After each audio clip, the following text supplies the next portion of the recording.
Our last presenter tonight, Karoy Wachira, says he's passionate about conservation and humanity. He can't live without his phone, his camera, and comedy. His guilty pleasure is ice cream, and if one word summed up Karoy, it would be adventurous. So, with the presentation entitled You Are the Chosen One, please welcome the adventurous Karoy.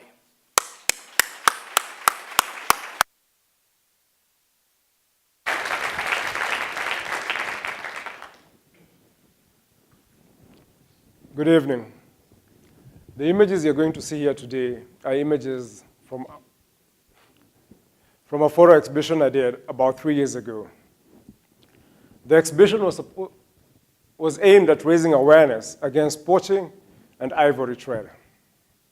As a photographer, I have chosen to use my work to bring out the beauty of life, as I said.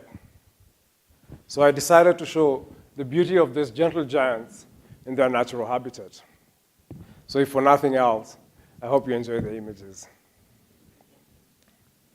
I was moving from Kenya to Canada.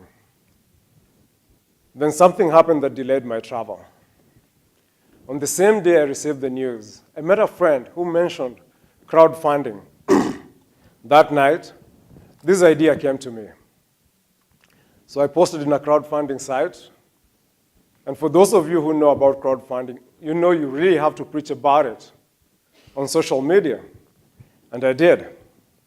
My budget for the project was $24,000. I managed to raise $150. Yep.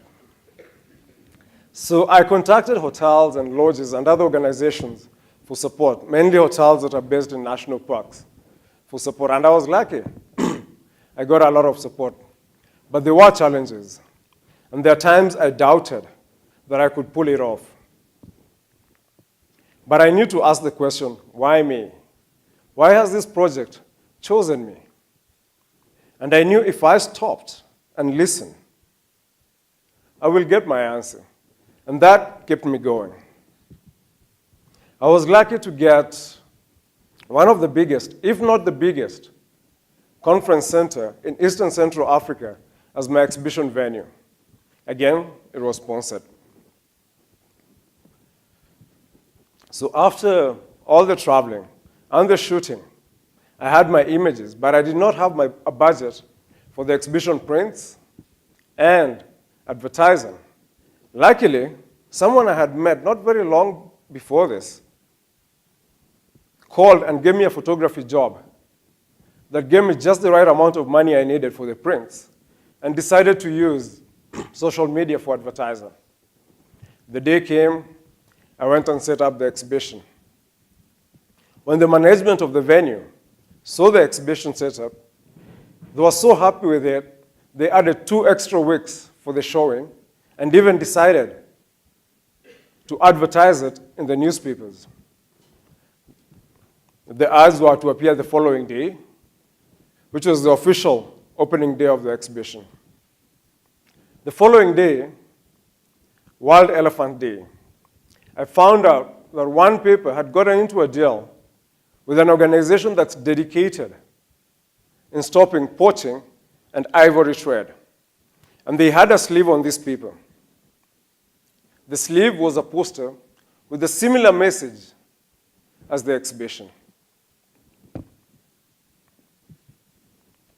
Inside the same paper was almost a full-page ad for the exhibition.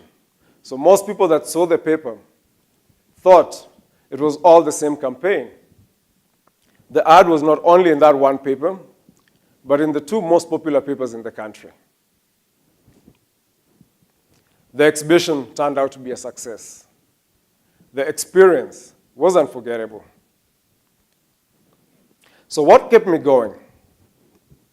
I had learned that when an idea comes to you, the idea must come to life. And you've been chosen and given the duty to bring it to life. And this is because you have everything at your disposal, whether you doubt at that moment, that you need to bring the idea to life. And if you don't take the challenge, it's not because you can't. It's not because you can't do it. It's because you've chosen not to. The idea then chooses somebody else. Reason why often you will see the idea surface somewhere else. After I wrapped up the exhibition, I calculated everything I had received in support of the project, and it came to 23,500. I remembered a friend of mine that I was talking to when things were hard during the project, and I remembered her telling me that at the end, I will look back and I will remember that in the beginning, all I had was my camera and an idea.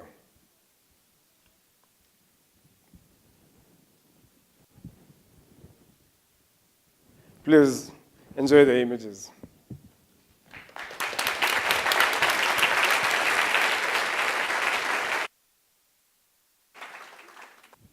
Well, this is all of us watching the elephant walk into the sunset and never come back unless we do something to stop it. Thank you.